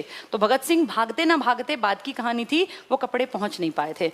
जब ये जेल ही में थे उधम सिंह, तो उधम सिंह को पता चला कि आज फांसी हो गई। भगत सिंह, राजगुरु, सुखदेव को बहुत रोए, बहुत दुखी हुए, क्योंकि इनके अच्छे दोस्त थे भगत सिंह। और कई महीने बाद अक्टूबर में इनकी भी रिहाई हो गई। अक्टूबर 1931 में ये रिहा हो गए। अब जैसे एक मन होता है ना, उठ जाता है कि अब मैं क्या करूं यार, मतलब सब कुछ एकदम से धीरे धीरे करके सब कुछ खत्म हो गया। माँ बाप पहले नहीं थे, अब यार दोस्त भी, एक बहुत बड़ा संगठन भी, सब कुछ तो खत्म हो गया। फिर जैसे मन टूटा, लेकिन फिर भी वापस से खड़े हुए और फिर इन्होंने डिसीजन लिया कि ठीक है कुछ भी हो, मुझे वो आदमी मारना है जिसने 1919 में मेरे देश के निहत्थे लोगों पे गोलियां बरसाई थी। तब जवान थे ना, अब जैसे धीरे धीरे एज भी हो रही है, तो अब अंग्रेजों की पूरी नजर है इन पे। जैसे तैसे करते हुए यहाँ से पहले कश्मीर गए और कश्मीर से भाग गए लंदन। वैसे जर्मनी भी रुके थे कुछ महीने, लेकिन फाइनली इन्होंने चुन लिया 1934 में ये पहुंच गए लंदन, अंग्रेजों के शहर में। अब वहां जाके खाएंगे क्या, छोटा मोटा काम जैसे होता है ना, इंजीनियरिंग टाइप का थोड़ा बहुत ये काम कर लेते थे, कोई औजार बनाने सुधारने इस तरह के काम इनको आते थे। तो अपनी गुजर बसर कर रहे थे और वहां रह रहे थे। वहाँ इनकी मुलाकात कुछ इंडियंस से हुई, तो उन इंडियंस से बातचीत की, तो बताया कि भाई ऐसे, एक दो से बातचीत की, भाई ऐसा ऐसा इंडिया में हो रहा है, हम बहुत दुखी हैं। तो इसने कहा कि अच्छा तुम इंडिया से हो, तो तुम क्या करने आए हो? तो इसने कहा बस एक बदला लेना है कुछ पुराना। तो उस इंडियन को लगा कि ठीक है ये टारगेट है, इसको सही आदमी से मिलवाता हूँ। उसने इनकी मीटिंग करवाई एक कॉमरेड से, तो एक पूरी जैसे महफिल टाइप हो गई, 8-10 आदमी थे, खूब मस्ती करते मौज करते कि मौका आने दो, अपना अपना टारगेट बना रखा था, वो काम करेंगे। तो इसी दौरान धीरे धीरे करके लंदन में साल बीता, 2 साल बीता, कई बार मौके मिले इसको मारने के। अब तो वो काफी बुढ़ा हो गया ना वो आदमी, जिसका नाम क्या था, माइकल ओ डायर। कई मौके आए लेकिन जानबूझ के नहीं मारा। क्यों? क्योंकि वो चाहता था अकेले में ना मारूं, इसको मारूं पब्लिक के सामने, ताकि पब्लिक को सीख मिले और पब्लिक डरे। जैसे ये हमें डराते हैं ना हमारे क्रांतिकारियों को मार के, ऐसे मैं इसको भरी कहीं सभा में मारूंगा। अकेले मार के क्या मिलेगा इस एक को, थोड़ी, मुझे तो अंग्रेजों को डराना है। तो माइकल ओ डायर के मौके मिलने के बावजूद भी इन्होंने कई बार गवाए। एक दिन ऐसी बातचीत कर रहे थे कि वो जो दूसरा डायर था उसका क्या हुआ। तो उनके यार दोस्त जो बन चुके थे यहाँ, उन्होंने बताया कि वो तो ना बहुत सड़ गल के मरा। जिस आदमी ने इतने निहत्थे लोगों को मारा उसको तो गलना सड़ना था ही। 1927 में उस आदमी को पैरालिसिस हो गया था, शरीर में अधरंग, शरीर से चलने फिरने लायक नहीं रहा, जबान भी चली गई, बोल नहीं पाता था, और बिस्तर में ही उसका पेशाब और गंदगी सारी, मतलब कितना कीड़े, कुत्ते की मौत मरा, वो वाला टाइम जो कहावत है ना, वो उस पर सूट करती है। तो ऐसा जीवन, जिसने इतने घटिया काम किया उसको मौत आनी थी, लेकिन अभी ये ठीक ठाक बैठा था और इसका टारगेट भी यही था कि मैं माइकल ओ डायर को मारूंगा। इनको कई बार मौके मिले, उन्हीं मौकों में एक एग्जाम्पल है। माइकल ओ डायर के घर गए और बोले मैं ना पहले भारतीय फौज में था और मुझे जो है बंदूक चलानी भी आती है और साफ करनी भी आती है, अगर आपके यहाँ कोई नौकर की जरूरत हो इस तरह की नौकरी की तो मैं कर लूंगा। तो माइकल ओ डायर ने कहा ठीक है भाई, वो तो शौकीन टाइप का आदमी था, अमीर था, बड़ा बंगला था, ढेर बंदूकें रखता था और शिकार विकार करता रहता था, तो उसने इसको रख लिया। वहाँ काम भी करते थे। काम करते करते मन में खुंदक बहुत आती थी कि किस दिन इस बुड्ढे को टपकाऊंगा, लेकिन यहाँ नहीं, ऐसी जगह जहाँ लोग जो है एक एग्जाम्पल सेट कर सकूँ। और ऐसे ही कभी मीटिंग में, एक ना लंदन में इंडिया हाउस था, यहाँ बहुत सारे लोग बैठ के बातचीत करते थे और प्लानिंग्स करते थे। तो इंडिया हाउस में जब तब ये भी जाते थे, एक दिन गए हुए थे, तो वहाँ रिसेप्शन पे किसी से मिलने के लिए, जैसे इन्होंने कहा कि मुझे उससे मिलना है, रिसेप्शनिस्ट उठ के वहां से गई बुलाने के लिए किसी को, तो वहां एक कागज बोर्ड पे टंगा हुआ था। इस कागज पे लिखा हुआ था कि फला फला दिन कैक्सटन हॉल में ये लोग जो है वो भाषण देंगे। तो 3-4 के नाम थे, उसमें नाम लिखा हुआ था इस माइकल ओ डायर का। जैसे ही नजर पड़ी तुरंत इसने वहां से वो कागज पिन हटा के फोल्ड करके अपनी पॉकेट में रख लिया और पॉकेट में रख के वहां से निकल गए और जश्न मनाया घर जाके कि अब सही मौका आ गया। 34 से 40 आ गया, 6 साल से ये आदमी इस मौके की तलाश में था। और अब कैक्सटन हॉल में कैसे घुसना है इसकी प्लानिंग करने लगे। बंदूक कहाँ से मिलेगी? तो जब ये यहाँ पे ना एक पंजाब इंडियन रेस्टोरेंट, एक कोई रेस्टोरेंट था जिसमें बहुत सारे इंडियंस जाते थे, कुछ अंग्रेज भी जाते थे। तो पंजाब इंडियन रेस्टोरेंट में इनको एक सिपाही मिला, एक सोल्जर मिला, पब में बैठे हुए थे, और उससे इन्होंने एक पिस्टल खरीद ली। एक पिस्टल, इस पिस्टल का यूज करेंगे ये उसको मारने में। तो पिस्टल अरेंज कर ली। अब ये पिस्टल अंदर कैसे जाएगी? कैक्सटन हॉल में भाषण जब वो देगा तो लोग बाग आएंगे तो चेकिंग होगी ना, और इंडियन की तो खास चेकिंग करेंगे भाई, लंदन वालों को शक है ना कि इंडियन कुछ ना कुछ गड़बड़ ना कर दें। तो जैसे इतना बड़ा कैक्सटन हॉल में एंट्री के लिए क्या करें, तो इन्होंने बहुत प्लान करके दिमाग दौड़ा के अपना दिमाग लगाया।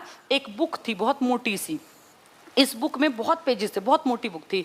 भारी भरकम किताब को इन्होंने अंदर से, जैसे ऊपर के कुछ पेज छोड़ दिए 100-150, नीचे के 100-150, बीच के जो पेजेस है ना उनमें पिस्तौल रखी और उसका साइज जैसे पेन से वो बनाते हैं ना स्केच टाइप का, ऐसा बना लिया और उन पेजेस को उसी शेप में काट दिया। मतलब पिस्टल की शेप में इतनी मोटी किताब के पेजेस काट दिए कि उनमें वो पिस्टल जो उसकी रखनी है वो रखी जाए। और उस किताब को लेके और ओवरकोट पहन के अपनी हैट लगा के ऐसा लगे कि हाँ भाई पढ़ा लिखा टाइप का इंडियन है, और अपने पहुंच गए कैक्सटन हॉल में। कैक्सटन हॉल में गए तो बाहर वो दरबान था जो चेकिंग करेगा, उसने कहा भाई दिखाओ किताब। तो किताब दिखाई। अब किताब के 1-2 पन्ने खोले तो उसको बातों में उलझा लिया, भाई कहीं 10-20 पन्ने 50 पन्ने खोल ले, बीच में से देख ले। तो उसने कहा ये क्या किताब है, बहुत भारी है। तो बोले हाँ ये बहुत मोटी किताब है, ये जैसे आपके यहाँ रोमियो जूलियट की कहानी है ना, ऐसे हमारे यहाँ शीरी फरहाद की कहानी है, वो किताब है ये। तो उसने कहा ठीक है भाई, थोड़ा बहुत देखा, उसको लगा ठीक है ऐसी किताब होगी, और चले गए अंदर। तो वहाँ सोचो कितनी इन्होंने लाइफ में रिस्क लिया। अगर वो किताब एक बार ऐसे मोटी मोटी खोल के देख लेता तो वहीं पकड़े जाते और फिर बिना किसी कारण के मार दिए जाते। अंदर पहुंच गए। अंदर हॉल जो था ना, ये मान लीजिए हॉल है, यहाँ स्टेज लगा है, यहाँ पोडियम है बोलने वालों का, यहाँ बैठे हुए हैं 3-4 जो वक्ता हैं, यहाँ ढेर सारी चेयर्स पे ये अंग्रेज बैठे हैं, गोरे बैठे हुए हैं सारे। पीछे की चेयर्स ना खाली बराबर थी, जैसे पूरा नहीं भरा था हॉल, पीछे की 3-4 लाइन खाली, आगे भरा हुआ था। तो वो एक एक करके बोल रहे थे, जाके चुपचाप बैठ गया, सीधे जाते ही नहीं मारा, बैठ गया। और जब नंबर आया ना इसका माइकल ओडायर का, वो स्टेज पे पहुंचा। 70-80 साल का बुढ़ा आदमी है वो। तो वो अपने भाषण की शुरुआत ही कैसे करते हैं, उनका इंट्रोडक्शन दिया कि फॉर्मर एलजी, भाई पहले एलजी रहे हैं पंजाब। और जैसे वो आया तो उसकी जो है सीना चौड़ा करके अपना भाषण शुरू किया और बोला कि भाई मैं वो हूँ जिसने अंग्रेजी सरकार जब दिक्कत में थी पंजाब में, तो मैंने ऐसा ऑर्डर दिया था और उन जैसे इंडियंस के लिए गलत वर्ड यूज़ किया कि उन कुत्ते भारतीयों को मैंने ऐसी मौत मारा था, और अगर ज़रूरत पड़ी ब्रिटिश साम्राज्य को आगे बढ़ाने की तो मैं अफ्रीका में भी उसी तरह कुत्तों को मार सकता हूँ। तो ये बात सुन के ना, वो सोचो कितने 20-21 साल से वो आदमी कितना मन ही मन में, कितना उसके मन में रोष था, और आज वो आदमी सामने फिर खड़ा होकर कह रहा है कि इंडियन डॉग्स, कि भारतीय कुत्तों को मैं ऐसे ही मार सकता हूँ, मैंने हजारों मारे थे।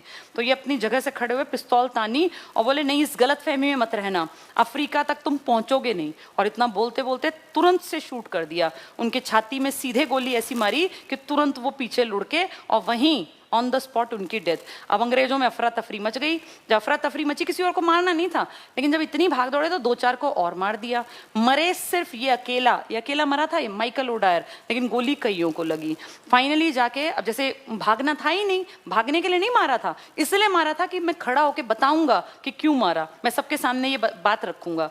और जब वो अंग्रेज, एक महिला, तुम खुद सोचो कितना ताकतवर आदमी है, एक झटका मारे और भाग जाए, सब आदमी भाग गए, एक महिला ने इसका हाथ पकड़ लिया, बोली तुम्हें जाने नहीं दूंगी, I will not leave you. तो ये हंसने लगा कि भाई मुझे जाना भी नहीं है, महिला थोड़ी पकड़वा देगी मुझे। तो पुलिस इतने में आ गई और पुलिस को महिला बोली देखो मैंने पकड़ा है। तो बोला हाँ बिल्कुल, इन्होंने ही पकड़ा है मुझे। तो आदमियों, पुलिस वालों ने पकड़ लिया और ले गए पुलिस स्टेशन। बोले किस कम्युनिटी से हो? तो बोला मेरा कोई समुदाय नहीं है। बोले कि कोई कम्युनिटी तो होगी, नाम क्या है? तो बोला नाम है राम मोहम्मद सिंह आज़ाद। राम हिंदुस्तानी, मोहम्मद हूँ, इस्लाम धर्म में विश्वास करता हूँ, और सिख हूँ इसलिए सिंह लगाता हूँ, और आज़ाद भारत को करा ही लूंगा, इसलिए अपने नाम में आज़ाद जोड़ दिया। तो ये सुन के उन्होंने कहा पागल आदमी है क्या, इसका दिमाग चला हुआ है? तो बोला नहीं पागल नहीं हूँ, 21 साल पुराना बदला लिया है, मन में बहुत दिनों से था लेकिन सही मौका नहीं मिल रहा था, इसीलिए आज सबके सामने भाग सकता था लेकिन भागा नहीं। उन्होंने खूब मारा, कहते हैं इतना टॉर्चर किया कि जो इनकी आंख थी ना सोए, जैसे आदमी को नींद आएगी तो खूब मारते, हाथ पैर बांध बांध दिए और डंडे खूब मारे। आंख पे ना ऊपर वाली जो पलक है इसको टेप से ऊपर चिपका दिया और नीचे वाली को नीचे, ताकि आंख बंद ना हो पाए। और ऐसे कई दिन तक रखा इनको। सोचो जरा, आदमी सोएगा कब, जब आंख बंद होगी ना। ऊपर वाली आंख ऊपर टेप से, नीचे वाली नीचे। यातना देना इसी को बोलते हैं। खूब मारा पीटा, लेकिन इन्होंने भी अपनी जबान नहीं खोली किसी भी संगठन के खिलाफ, न यूं बताया कि मैं कौन हूं, क्या हूं। फिर फाइनली जाके इनके ऊपर केस में चार्जशीट दाखिल हो गई, इनके ऊपर केस चला। और केस में जब वहां जजमेंट से पहले जज ने पूछा, हाँ भाई बताओ, तुम अपने केस के बारे में बताओ, क्या बताना चाहते हो। तो बोले कि ठीक है, जैसे उन्होंने आज़ादी दे दी, दो स्पीच, क्या बताना चाहते हो।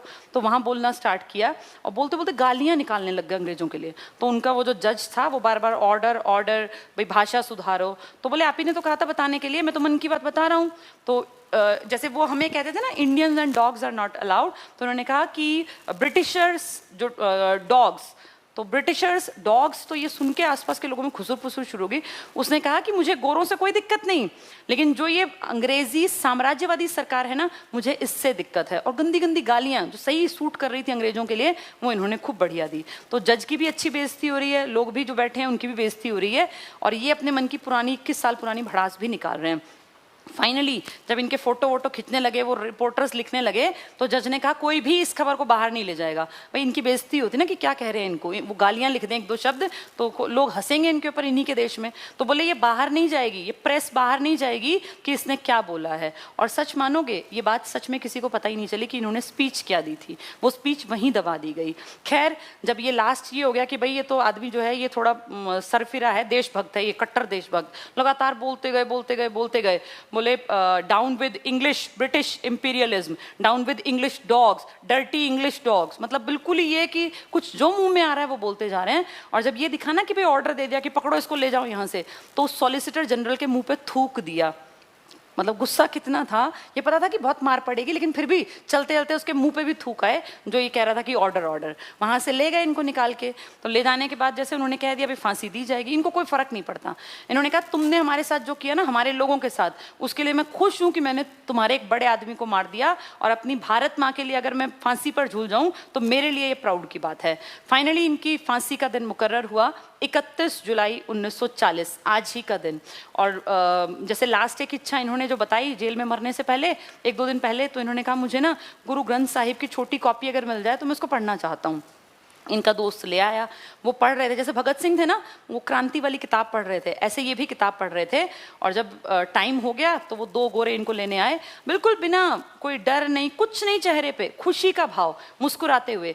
वही भाव जो कैक्सटन हॉल में उस घटिया आदमी को मारने के बाद आया था ना, खुशी का। आज भी आप देखोगे ना इनकी पिक्चर्स में, तो जब हथकड़ी में है तो मुस्कुरा रहे हैं, मुस्कुराते हुए है, और खुशी खुशी फांसी के तख्ते पे चढ़े और फांसी के फंदे को वैसे ही चूमा जैसे भगत सिंह, राजगुरु, सुखदेव ने। और उसको चूमने के बाद फिर इनको वो कपड़ा पहनाया और फांसी की सजा इनकी जो टाइम था उस टाइम पर उन्होंने दे दी।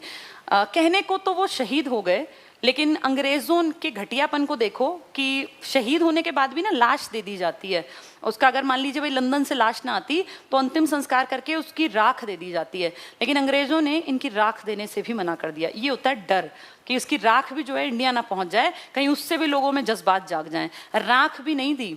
उनकी जो स्पीच थी वो अंग्रेजों ने छपने नहीं दी। 1997 में, इतने सालों बाद, देखो 1940 की घटना है, और 1997 में जब इतनी सारी चीजें, लोग एडवांस्ड हो गए, समझदार हो गए, तब बर्मिंघम में, तब लंदन में गुरुमुखी लिपि में उनकी वो स्पीच छापी गई, परमिशन लेके स्पीच छापी गई। वो स्पीच आज आप पढ़ सकते हैं, गूगल पे है, और पढ़ के बहुत अच्छा लगता है, जोश आता है कि कितना बेहतर बोला इस आदमी ने उस कटघरे में खड़े होकर। तो वो स्पीच अब तो पढ़ी जा सकती है, लेकिन 1997 से पहले स्पीच भी नहीं थी। फिर एक आदमी यहाँ से, पंजाब से एक एमएलए, 1974, 40 में सोचो उनको शहीद हुए थे वो। 1974 में एक पंजाब के एमएलए गए और चिट्ठी पत्री से उन्होंने बहुत गुजारिश की कि भाई अब तो ये चले गए, शहीद हो गए, भारत आजाद हो गया, इनके जो अंतिम संस्कार के बाद जो कुछ उनके अवशेष हो ना, राख हो, हड्डियां हो, जो भी हो, वो दे दो हम लोगों के लिए, हमारे लिए ये बहुत कीमती हैं। तो बहुत ये मान लो मिन्नतें करके इनके शरीर के जो अवशेष थे, जो राख थी, वो अंग्रेजों ने दी। ये खुद लेके आए ये एमएलए पंजाब वाले, और लेके जब आए ना तो ये पूरे इंडिया में खबर फैल गई कि भाई ऐसे ऐसे उधम सिंह जी की जो है संस्कार के बाद बची हुई राख वापस आ रही है भारत। तो कहते हैं कि खुद इंदिरा गांधी देश की पीएम 74 में थी ना वो, और एसडी शर्मा, शंकर दयाल शर्मा, और एक ज्ञानी जैल सिंह जी, तीनों बहुत बड़े चेहरे हैं, दो इनमें से राष्ट्रपति रहे, एक पीएम।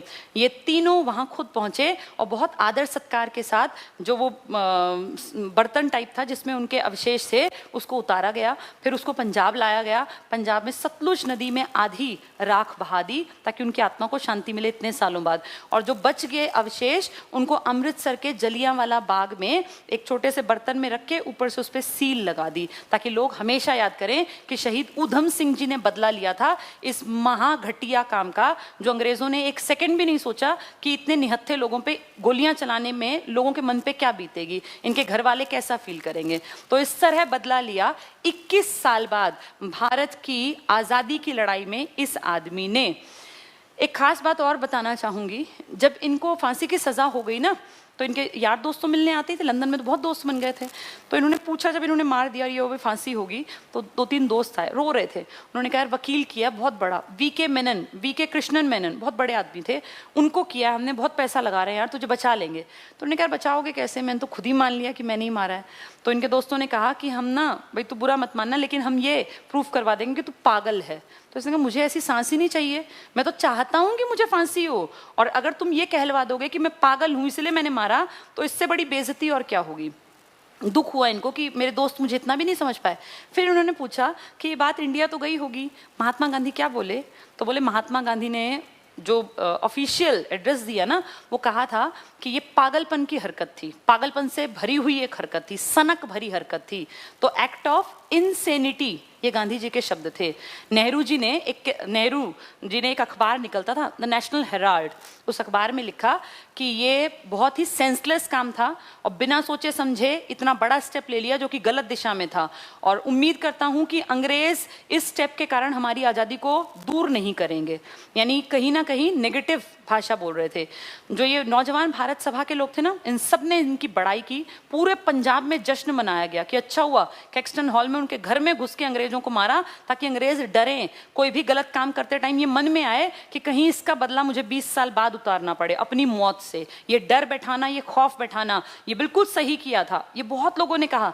लेकिन मोहनदास करमचंद गांधी जी और नेहरू जी ने तो स्पष्ट कह दिया कि हम इसके आगे पीछे नहीं है। ये मूर्खता से भरा काम किया, सेंसलेस काम किया, और पागलपन की हद तक ये आदमी जो है इसने ये स्टेप उठाया। ये बहुत दुख हुआ जब उनको पता चला ना, क्योंकि तब तो जिंदा थे उस टाइम। जब पता चला तो बहुत दुखी हुए और कहा कि चलो कोई बात नहीं, जैसा वो सोचें ठीक है, मैंने अपने पार्ट पे बिल्कुल ठीक किया। तो फाइनली क्रांतिकारियों को ये था भी नहीं कि गांधी और नेहरू उनकी वाहवाही करेंगे। वो तो ये सोच के रहते थे कि हमें अपना टारगेट अचीव करना है, बस। उनका जो टारगेट था वो कैक्सटन हॉल में जाके दहशत बैठाना था, वो उन्होंने कर दिया था। तो इस तरह कहानी खत्म होती है इस देश के एक सच्चे वीर क्रांतिकारी की। वो जो कहीं किताबों के पन्नों में खो गए, वो जिनके बारे में बहुत ज्यादा चीजें ढूंढने पर भी नहीं मिलती। आप बहुत सर्च करोगे ना, तब इक्की दुक्की घटना कहीं कहीं पे लिखी हुई है। लेकिन मुझे ऐसा लगता है कि ऐसे लोगों के बारे में हर एक को जानना चाहिए।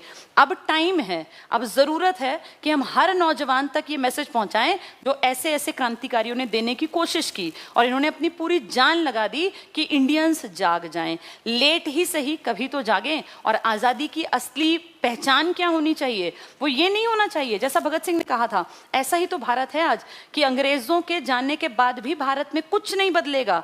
अंग्रेजों के सिर्फ चेहरे इंडियंस में कन्वर्ट हो जाएंगे, भाई इंडियन नेता बन जाएंगे, लेकिन बेरोजगारी और बदहाली, गरीबी और भूखमरी, इससे इंडिया आजाद नहीं होगा। आज 2020 में भी यही कंडीशन है।